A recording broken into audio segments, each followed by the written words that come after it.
காலையில் எழும்புனதுமே இத்தனையும் பால் எடுத்து முகம் பூரா தேய்ங்க. மகாலட்சுமி கடாட்சம் பெருகும்.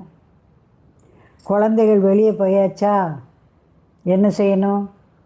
குளித்து முழுகி பூஜையில் உட்காந்துடணும். ஒரு 2 ஸ்தோத்திரமாவது சொல்லி சாமி கும்பிடணும். வீடு அப்படியே கிடக்கும், அதை எல்லாம் சுத்தம் பண்ணி ஒதுங்க வைக்கணும்.